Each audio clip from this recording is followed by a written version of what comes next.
Noi venim din viitor.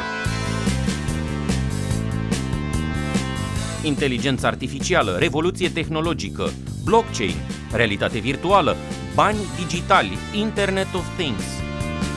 Vreți să țineți pasul cu noile tehnologii care ne schimbă viața?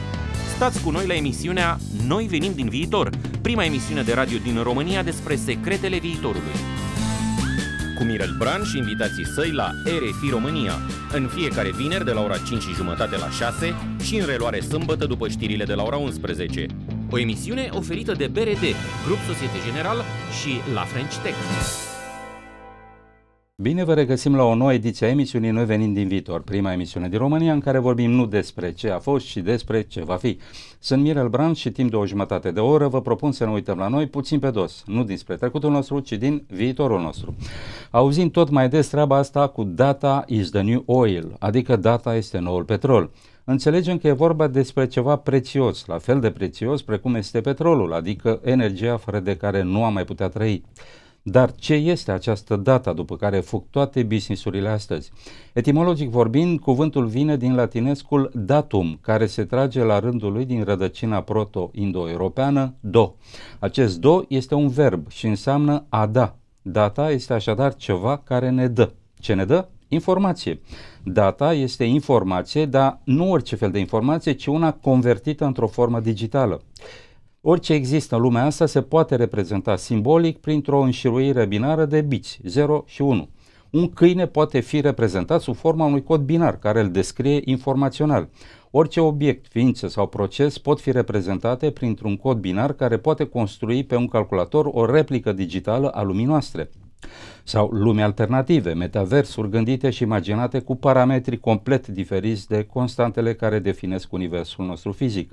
Sună a poveste științifico-fantastică, dar e mai mult științifică decât fantastică. Din acest motiv a apărut și acest slogan cu Data is the new oil. Cine pune mâna pe data sau informație încapsulată în formă digitală, pune mâna pe o mare rezervă de petrol. Doar că acest petrol este simbolic, este o formă de energie transferată în cod computațional.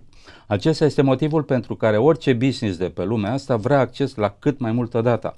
L-am invitat astăzi la emisiunea Noi venim din viitor pe un specialist din acest domeniu. Este francez și trăiește la București. Nicolas Boitou este consultant specializat în data, inteligență artificială și cloud și fondator al companiei Citizen Central. Este visiting lecturer la Universitatea franceză din Dijon, unde predă despre transformarea digitală. A fost manager de țară în România pentru compania internațională de servicii IT Inetum. Această emisiune va avea loc în limba franceză. Nicolas, bienvenue dans notre émission Nous venons du futur. Nous invitons évidemment des gens qui viennent du futur. Et le futur semble aujourd'hui être défini par un nouveau paramètre, la data. Cette sorte de nouvel Eldorado est ton domaine d'action, l'axe de ta vie professionnelle. D'après toi, c'est quoi la data? C'est quelque chose de nouveau, mais finalement, c'était présent depuis très longtemps. En fait, c'est le volume des data qui a vraiment changé. Je pense que depuis que je vis en Roumanie, par exemple, depuis 1998, tout ça a beaucoup changé. On a commencé à avoir des data, des données qu'on collectait de manière journalière, qu'on connectait de manière parfois incomplète, et on a progressé sur cette science-là. C'est devenu une vraie science, et aujourd'hui on a des volumes de données qui nous permettent de prendre des décisions et d'axer nos développements dans tous les domaines. C'est devenu quelque chose d'incontournable aujourd'hui. Je disais dans mon intro qu'il y a ce slogan-là célèbre. Oui, tout à fait. Data is the new oil. Data is the new oil. Qu'est-ce qui fait que ce qu'on appelle la data est devenu aussi précieux que ça? Alors, je n'ai pas une réponse unique, mais la première à laquelle je pense, c'est que finalement, grâce à la donnée, on va pouvoir utiliser des modèles statistiques pour prendre de meilleures décisions. Donc, on a une connaissance du monde et une capacité à prendre des décisions qui est bien plus forte que ce qu'on était par le passé. C'est-à-dire qu'on n'est plus dans le ressenti, uniquement dans l'expérience, en fait, des managers comme des... donc c'est vraiment l'approche scientifique qui s'est aujourd'hui approprié le monde et qui est devenue présente dans tous les domaines, finalement. La technologie avance à une vitesse assez ahurissante, quoi. Je pense que on est un peu dans la singularité dont parle Ray Kurzweil. Là. Lui, il dit qu'en 2045, on sera dans la singularité. Tout à fait. Mais j'ai l'impression qu'on est déjà entré dedans parce que la technologie évolue beaucoup plus vite que notre capacité de comprendre ce qui nous arrive. Moi, je suis quelqu'un qui lit tous les jours, Ouais. je m'informe tous les jours, Ouais. et j'avoue que je peux pas vraiment tenir le rythme, quoi. Comment on fait dans un monde qui évolue avec des technologies aussi rapides, aussi tellement accélérées, tout s'accélère, quoi. Oui, je suis d'accord. Donc il y a effectivement, Ray Kurzweil mentionnait le terme d'accélération exponentielle du monde et de la technologie qui fait qu'à un moment donné, il y aurait une certaine singularité et en fait, la machine ou voilà, les technologies nous dépasseraient. Moi, je ne suis pas du tout dans cette logique-là. Je trouve ça intéressant comme concept, mais ça reste de la science-fiction. C'est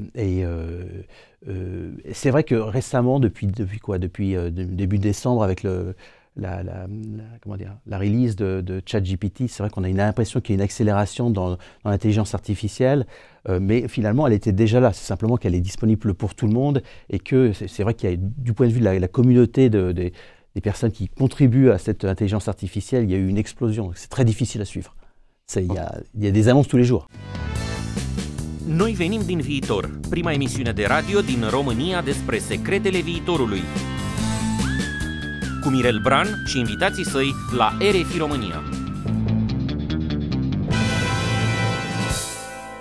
Comment tu vois cette évolution de la technologie? Parce que tu es dans ce domaine depuis longtemps. Oui, merci, ouais, voilà.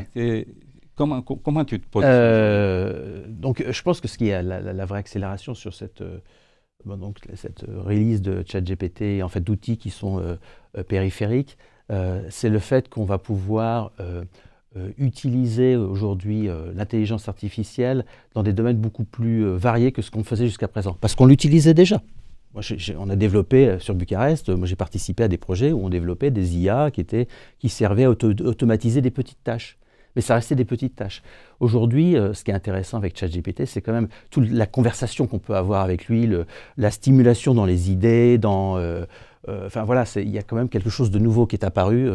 Et finalement, les gens aiment parler aux machines. C'est quand même assez étonnant. Finalement, avant, on avait quelques difficultés, mais aujourd'hui, finalement, c'est devenu une personne entre guillemets, hein, avec laquelle on aime discuter. C'est vrai, j'ai fait moi-même l'expérience de poser des questions. Poser des questions à ChatGPT. Je voulais demander d'écrire des poésies à ma femme. Il l'a fait en français, en anglais, en roumain. Mais il était bon en roumain ou pas alors? Et il n'était pas mauvais en roumain. Ah oui? Mauvais du tout. Parce que moi, c'est une source d'inquiétude. C'est une source d'inquiétude puisqu'on parle de la France et de la Roumanie. C'est que finalement, des langages avec moins de ressources, parce qu'il faut quand même, pour entraîner ces modèles de neurones profonds, des deep learning, il faut quand même énormément de données. Et la Roumanie ou le roumain a quand même beaucoup moins de données que des langues comme l'anglais, ou même peut-être aussi que le français. Donc ça peut poser un vrai problème dans le futur. Ah ouais, non, moi personnellement, j'étais assez épaté de ce que j'ai fait en roumain. Même en roumain aussi. À un moment donné, je lui ai demandé s'il connaissait Mirel Bran. Il m'a fait la bio avec des liens pour mes articles, mes émissions radio, tout ça. J'étais assez bouche bée. Et je lui ai même demandé d'écrire un article en français sur la Roumanie dans le style de Mirel Bran, mon style. Ouais. Et là, j'ai eu vraiment c'est impressionnant, ça. Une sensation, un mélange de fascination et d'inquiétude. Parce que l'article a été très bien écrit et il y avait des passages qui, franchement, je pense qu'il les a écrits. J'aurais pu le faire. Donc, il y a ce mélange c'est fascinant, mais en même temps, tu te dis, bon, c'est quoi ce truc, quoi? Oui, bon, moi je l'utilise aussi quasiment au quotidien. Je ne veux pas dire que je l'utilise tout le temps, mais je l'utilise, on va dire, régulièrement. Et moi, je l'adore pour brainstormer sur des idées. C'est-à-dire qu'il m'aide à structurer ma pensée, etc. Mais bon, c'est quand même... dès qu'on l'utilise un petit peu, on voit les patterns, on voit que c'est un peu plat quand même. Mais c'est génial sur d'autres aspects. Par contre, ça suppose probablement d'être... aujourd'hui, d'entraîner, de faire un peu d'apprentissage chacun d'entre nous pour savoir l'utiliser au mieux. C'est ça. Je pense que c'est ça qui va faire la différence. C'est notre capacité de l'interroger. De l'interroger, quoi. C'est ça qui va faire la différence. Je voulais te demander un peu comment tu es arrivé dans ton domaine professionnel à faire ce que tu fais aujourd'hui. Tu aurais pu être, je ne sais pas, apiculteur, aviateur, je ne sais pas. Il y a des millions de métiers dans le monde. Qu'est-ce qui a fait que dans ta biographie que tu es devenu l'homme que tu es? Oui, d'accord. En fait, ça s'est déterminé assez rapidement parce que donc, je faisais mes études à Orléans, en France, et j'ai choisi de faire un doctorat. Et dans ce doctorat, j'ai fait un doctorat qui était très très plein de statistiques, de mathématiques appliquées au monde de la banque et de la finance. Et donc, rapidement, je suis tombé dans les équations, les algorithmes. Et donc, j'ai commencé à faire du machine learning. Donc, ça, c'était au début des années 2000. Et donc, voilà, je suis devenu, par définition, je me suis formé sur le tas, sur cette technique-là qui était simplement émergente à l'époque. Et puis après, j'ai suivi ça dans toute ma carrière. Donc, en fait, je suis devenu data scientist avant que le terme existe. Il existe depuis 2012, je crois, il est daté, 2008, 2012, je ne sais pas exactement, mais voilà, bien après que j'ai commencé ma carrière. Donc j'ai fait un doctorat et après, qu'est-ce que j'ai fait? Et après, je suis parti travailler à Londres. Je travaillais dans la finance et je développais des systèmes, voilà. Et la Roumanie, l'aventure roumaine? Ah, l'aventure roumaine, ici comme beaucoup de personnes, l'amour. En fait, donc j'habite en Roumanie j'habite à Bucarest depuis 2012, août 2012. C'est un choix familial qui nous a amenés ici, en fait. Donc ma femme est franco-roumaine, était franco-roumaine, puisqu'elle n'est plus mon épouse, mais peu importe, mais on avait décidé voilà, d'aller passer 2-3 ans en Roumanie, puis finalement, on est resté. Ah oui, ça arrive souvent comme ça. On va passer 2-3 ans, et puis voilà. donc voilà. Au-delà de ta vie personnelle, tu as des projets professionnels en Roumanie, en France. Tu enseignes à Dijon. C'est quoi comment tu ressens les étudiants en France? Comment tu ressens cette jeune génération en Roumanie? Est-ce qu'il y a des différences, des ressemblances? Comment tu te positionnes par rapport à ces nouvelles générations qu'on voit émerger en France, en Roumanie, un peu partout? Je ne vois pas vraiment de différence. Spontanément, là, comme ça, je dirais que finalement, c'est une culture européenne. C'est une culture ouverte sur le monde, partout, dans les deux villes où je passe déjà pas mal de temps. Donc, ouais, non, je ne vois pas vraiment de différence. C'est vraiment quelque chose qui est appréciable, d'ailleurs, c'est de voir l'ouverture sur le monde de la Roumanie, l'ouverture sur l'Europe, qui a toujours été là. Oui, c'est vrai que par nature, on est peut-être un peu plus curieux qu'à l'Ouest, parce que nous, on a vécu toute cette histoire de dictature. On a vécu dans une société très enfermée, repliée sur elle-même. En tout cas, moi, je parle de ma génération. Oui, tout à fait. Et j'ai vu ça dans ma vie à moi et dans la vie des gens de mon âge. On était absolument obsédés par le fait de voyager, découvrir l'Europe. Pour nous, ça a été... Voilà. C'est toujours vrai, ça. Moi, je trouve que c'est toujours vrai dans la jeunesse roumaine, d'aller faire des city breaks, d'aller partir. D'ailleurs, par exemple, le changement que je vois dans le monde dans lequel j'évolue, donc dans le monde de l'informatique, de l'IT, c'est qu'il y a beaucoup la capacité de faire du travail à distance, remote work, et ça permet à des Roumains d'aller travailler depuis Barcelone, ou de faire un city break en Italie ou en Grèce. Et ça, c'est vraiment quelque chose de très fort, je pense, dans la société roumaine, et en particulier donc chez les jeunes. Noi venim din viitor, prima emisiune de radio din România despre secretele viitorului. Cu Mirel Bran și invitații săi la RFI România.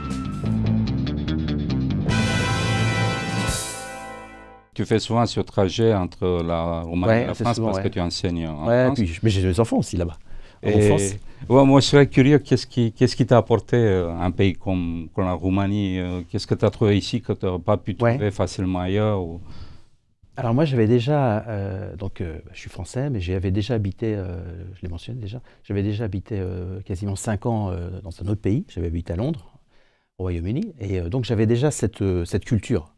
Mais c'est vrai que donc là, maintenant, ça fait 10 ans, là, je me sens roumain, et donc de pouvoir toujours naviguer entre différentes cultures, finalement, c'est proche, mais il y a quand même des toutes petites différences. Et c'est toujours, moi, j'adore vivre entre ces deux mondes, être chez soi un peu partout. Et tu enseignes la data, enfin tout ce qui tient... oui, c'est vrai.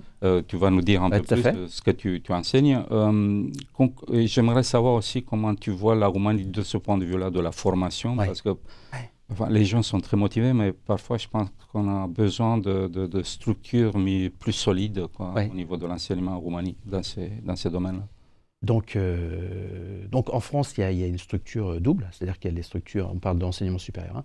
Il y a vraiment l'enseignement universitaire qui emmène souvent à la recherche ou à des carrières similaires. Et puis après, il y a les écoles de commerce, les écoles d'ingénieurs qui sont des parcours parallèles. C'est vrai qu'en Roumanie, il n'y a pas encore cette distinction, alors que finalement, le système roumain, il est déjà assez comparable avec les systèmes universitaires. Donc il y a peut-être une place pour des écoles beaucoup plus professionnalisantes et avec des intervenants qui soient plus pros, moins académiques. C'est pas du tout, je ne veux pas du tout négliger, mais c'est vrai que cette combinaison-là, aujourd'hui, qui s'est maintenant largement mise en place. Donc moi, en France, je suis perçu comme un professionnel. Je ne suis pas du tout perçu comme un académique, je suis perçu comme quelqu'un venant du monde professionnel et venant partager mon expérience et mon savoir-faire. Et c'est vrai qu'on pourrait avoir plus ça en Roumanie. Il y a de la marge. Ouais. Donc plus une culture, peut-être aller au contact avec le monde de l'entreprise, aller au-delà du monde universitaire. Alors ça existe, mais ça pourrait être plus développé. Je pense que c'est un axe de développement intéressant, je pense, pour la Roumanie. Tout à fait. La Roumanie, en Roumanie, on a longtemps souffert du fait qu'il y a un écart économique entre ce pays, notre pays et les pays de l'Ouest, surtout dans les années 90, 2000, où on a eu une transition un peu chaotique quand même. Bref, maintenant, le pays s'est remis sur le rail, ça commence à bien se passer, c'est pas mal. Mais comment tu vois la Roumanie qui a ses propres frustrations, je veux dire, au niveau de ce développement économique, dans le contexte de ces nouvelles technologies, qui représentent des opportunités, je dirais, assez inouïes? Moi, je pense que pour l'instant, la Roumanie, elle s'est bien placée. C'est-à-dire que depuis une vingtaine d'années qu'on a eu le développement du monde de l'informatique, de l'IT sur la Roumanie, qui doit représenter à peu près 7% du PIB, du produit intérieur brut, c'est une vraie industrie. Il y a des domaines, des langages de programmation où les grands spécialistes mondiaux, je pense au langage Java par exemple, il y a beaucoup de Roumains. Donc il y a quand même une communauté très active et qui a réussi à percer au plus haut niveau international. Alors après, c'est vrai que le développement de l'intelligence artificielle et peut-être arriver à une certaine maturité dans cette informatique va poser des questions pas de reconversion, mais voilà, quels sont les nouveaux facteurs qui vont permettre à la Roumanie de continuer à progresser dans ce rattrapage que tu disais avec l'Europe de l'Ouest. Rattrapage qui est visible. Enfin, je veux dire, aujourd'hui, la Roumanie, elle n'a pas à avoir honte de son niveau de développement. On est toujours dans une phase de rattrapage, mais ce rattrapage-là, il existe, il est tangible. Je veux dire, moi je suis venu en 1998 la première fois, et même quand je suis venu en 2012, le changement depuis 10 ans, il est impressionnant. Donc il n'y a pas à avoir peur de ça. Tu mentionnais la data, c'est vrai qu'il y a plein de domaines dans lesquels on peut encore faire des développements assez importants depuis Bucarest, la Roumanie dans son ensemble. Oui, on a vu deux licornes de les grands success stories dans ce domaine. En Roumanie, la Bitdefender et UiPath. J'ai remarqué qu'après le succès, il y en a d'autres, success stories, ces jeunes Roumains ont commencé à avoir un peu plus confiance en eux. C'est un feeling que j'ai eu. Parce qu'ils ont vu que les autres ont réussi, ils se sont dit pourquoi pas nous. Exactement. Donc UiPath, ça a été au plus haut, parce que c'est vrai que les fluctuations boursières font que la valorisation de la société a été un peu bougée, mais ça a été un moment l'entreprise, la licorne la plus successful, je ne sais pas comment dire en français, qui a eu le plus de succès au niveau européen. Donc c'est vraiment quelque chose d'important. Et surtout, je pense que ce qui est intéressant, et ça a donné beaucoup d'inspiration à beaucoup de startups qu'on suivi, c'est que ça a montré un modèle. Alors c'est vrai qu'aujourd'hui, pour être une start-up de succès, on dirait même une scale-up de plus grande taille, il y a un moment donné, il faut probablement localiser son quartier général, son headquarter, aux États-Unis pour les levées de fonds, pour la visibilité internationale, etc. C'est ce qu'a fait UiPath, c'est ce que font d'autres sociétés Mais finalement, le cœur de la société, il reste à Bucarest. Noi venim din viitor, prima emisiune de radio din România despre secretele viitorului. Cu Mirel Bran și invitații săi la RFI România. J'ai rencontré Florian Talpeș, le fondateur de Bitdefender. C'était à la fin des années 90 et il vivait avec son épouse dans un petit appartement à Bucarest. Donc ils avaient démarré cette petite entreprise qui est devenue assez rapidement une licorne. Et je veux dire que quand on voit ça, on peut commencer modestement dans un petit appartement à Bucarest. Bootstrapper. Et le marché aujourd'hui te permet de te lancer. Alors donc il ça prend du temps, je vais expliquer pourquoi. Ça prend peut-être une ou deux générations d'entrepreneurs, parce qu'il faut qu'il y ait des entrepreneurs qui aient réussi, pour qu'ensuite, grâce entre guillemets, la fortune qu'ils ont pu accumuler, puissent ensuite aller financer des jeunes startups.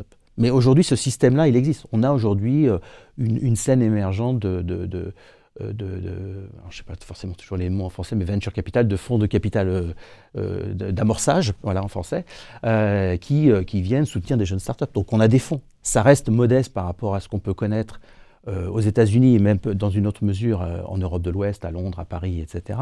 Mais on a quand même les moyens de lever des fonds et de commencer à faire des choses intéressantes depuis Bucarest, depuis Cluj, depuis toute la Roumanie.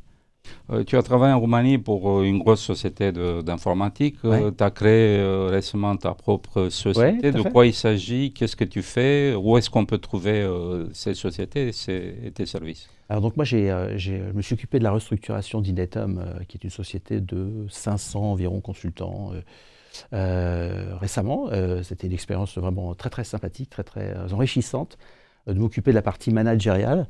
Et aujourd'hui, je suis revenu dans la partie technique parce que finalement, je suis l'actualité. Je vois très bien qu'il y a des opportunités incroyables sur ces nouvelles technologies que je connais bien. Donc, il y a des opportunités à la fois en Roumanie avec des clients d'Europe de l'Ouest. Et quelqu'un qui voudrait faire appel à toi, comment on peut te trouver? Le plus simple, c'est de regarder mon nom sur LinkedIn ou enfin voilà. Les réseaux classiques. Exactement. Okay. Tu dirais quoi aux gens roumains aujourd'hui qui finissent leurs études au lycée, qui sont devant un choix, quelle université je vais choisir? Tu leur dirais quoi, tenant compte du fait que tu es dans ce domaine technique? Tu dirais quoi à ces jeunes qui s'apprêtent à entrer dans les universités roumaines? Alors, je leur ferai le même conseil que ce que je fais quand j'enseigne en Dijon, en France. Donc, ce conseil, il est valable pour les Roumains comme pour les Français. C'est que donc, de développer une pensée critique et profonde, c'est vraiment quelque chose d'important. Ça, c'est le premier point. Donc, d'aller à l'université, d'aller faire des écoles, c'est vraiment important. Il faut pas... C'est pas parce que parfois, des gens peuvent écourter les études parce qu'en fait, il y a des opportunités professionnelles qui sont bien payées. Donc, il faut faire attention à ça. Et la deuxième chose, c'est...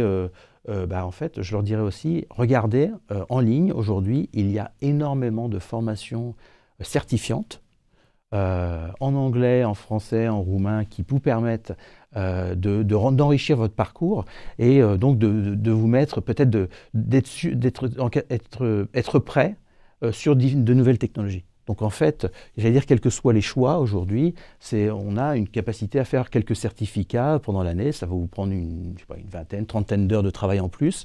Et vous pouvez avoir un CV qui est beaucoup plus riche pour votre projet professionnel suite aux études. Donc ça, je trouve que c'est vraiment quelque chose de nouveau. C'est-à-dire cette combinaison qu'il y a entre de suivre des cours de manière un peu classique, et la capacité, finalement, sur notre temps libre, d'aller faire quelques certifications supplémentaires choisies. Donc il y a plein de plateformes, je ne vais pas les nommer. Et ça, je trouve que cette complémentarité, elle est vraiment appréciée, je pense. Et enfin voilà, vous pouvez rajouter sur votre LinkedIn, sur votre CV, donc c'est vraiment un plus.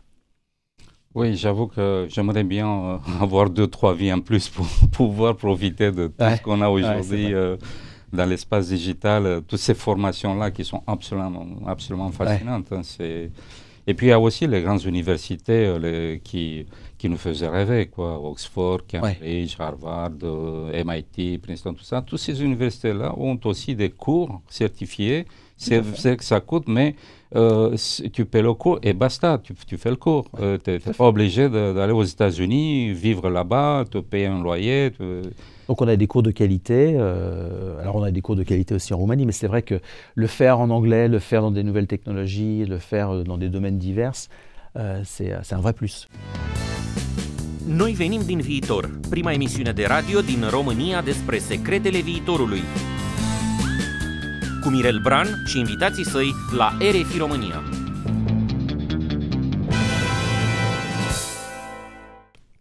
Je pense que la Roumanie a aussi un avantage. Ma génération l'a eu, mais je vois aussi que les gens aussi vont dans ces directions-là, le plurilinguisme. Ah oui, Il y a beaucoup de Roumains qui parlent facilement l'anglais, aussi bien peut-être le français, une autre langue, 2 ou 3 langues. Je me suis souvent posé la question, qu'est-ce qui fait la réussite de la Roumanie? Est-ce que c'est l'IT ou est-ce que c'est le plurilinguisme? Et j'hésite. Parce que quand tout à l'heure on a commencé, on se disait, ouais, il y a une ouverture sur le monde qui est particulière en Roumanie et qui fait que ce rattrapage-là, cette convergence vers les standards de vie d'Europe de l'Ouest, il se concrétise. Moi, je suis impressionné. On peut parler anglais, français et d'autres langues, l'allemand, l'italien, l'espagnol, facilement avec les Roumains. C'est vraiment la chose remarquable, je pense, du pays. Oui, moi, en tant que Roumain, je suis très fier parce que, étant journaliste, j'ai été amené à faire aussi des reportages dans les pays voisins, la Hongrie, la Serbie, la Moldavie, la Bulgarie. Mais j'avoue que, bon, dans des pays comme la Bulgarie, la Hongrie, j'avais du mal à trouver des interlocuteurs capables de parler en anglais ou en français, ou avoir des échanges. Et c'est là que moi je croyais que tous les pays autour c'était comme nous, ils parlaient tous ces langues-là, mais j'ai eu un petit choc au début de mon métier de journaliste quand j'allais dans ces pays. Oh là là, comment je vais faire? Il faut trouver comme on dit en fiction, quelqu'un qui va traduire. Et j'avoue que je suis assez fier parce que je vois aussi que les jeunes Roumains gardent cette tradition de plurilinguisme, cette curiosité. Donc, tout à l'heure, on a mentionné l'IA qui pourrait poser des soucis si, finalement, sur les langues avec des ressources plus faibles, en termes de livres, de contenus, etc. Le roumain pourrait être l'une d'entre elles. C'est-à-dire qu'en fait, aujourd'hui, moi, je l'ai vécu, ça fait 10 ans que je naviguais dans différentes sociétés. Et aujourd'hui, le langage de travail, on passe très très rapidement du roumain à l'anglais, de l'anglais au roumain, etc. Donc c'est vrai qu'il y a une fluency de la part de tout le monde, des jeunes comme des gens plus mûrs, qui est impressionnante. On ne pourrait pas faire ça en France, par exemple. Moi, je me suis déjà vu, je vais vous raconter une anecdote, je me suis déjà vu rentrer dans une salle de réunion, il y avait 30 personnes. Je rentre, j'étais le seul non-roumain, roumanophone, et les gens, comme ça, ont switché en anglais. Et j'étais presque gêné, parce que c'est vrai que j'imagine pas qu'on fasse ça en France. On s'attendrait à ce que la personne fasse... mais là, les gens étaient naturellement... naturellement, on fait cet effort. Ça fait partie de leur plaisir d'être en capacité de parler plusieurs langues et donc de rapidement switcher sans que ça pose aucun problème. Oui, j'avoue que j'ai vécu la même histoire avec, comme tu dis, j'ai vu des gens qui ont switché tout naturellement. Personne ne leur a demandé de le faire, mais tout naturellement, ils ont switché en anglais parce qu'il y avait une seule personne dans la salle qui est anglophone. Oui, c'est assez impressionnant. Écoute, on est arrivé à la fin de l'émission, ça vole très vite. J'ai une petite dernière question à la fin. Si tu avais un robot qui ferait tout à ta place et tu avais tout le temps du monde pour toi, tu ferais quoi? De la musique. Bonne réponse. Il y en a qui hésitent beaucoup, qui pensent mais ça veut dire que tu es vraiment un passionné de musique. Tu l'as dit tout de suite comme ça. Voilà. Ok, Nicolae, îți mulțumesc că ai fost cu noi la RFI România. Dragi ascultători, l-ați auzit la emisiunea. Noi venim din viitor pe Nicola Botu, consultant specializat în data, inteligență artificială și cloud și fondator al companiei Citizen Central, un francez care trăiește și își derulează afacerile viitorului în România. Iar dacă vreți să auziți ceva nou și să respirați un aer mai oxigenat așa ca la munte, ascultați această emisiune. Noi venim din viitor, pentru că viitorul pe care îl imaginezi mâine este aerul pe care îl respirați. Această emisiune este acum accesibilă și în podcast și pe canalul de YouTube Eu vin din viitor Mirel Bran. Dați un click, abonați-vă și aflați din ce se fă cu viitorul ca să înțelegeți ce căutați în acest prezent. În ce privește viitorul, treaba stă așa. Ori ne omorâm unii pe alții într-un război nimicitor, ori construim împreună ceva atât de frumos încât poate bate orice ficțiune. Treaba asta o hotărâm împreună, dacă viitorul va fi o poveste sau ruina unui vis. Sunt Mirel Bran și vă aștept vinerea viitoare de la 5:30 la 6 și reluare sâmbătă după știrile de la ora 11. Să auzim de bine și stați liniștiți, noi venim din viitor și totul e ok. Noi venim din viitor, prima emisiune de radio din România despre secretele viitorului. Cu Mirel Bran și invitații săi la RFI România. O emisiune oferită de BRD, Grup Societe Generale și La French Tech.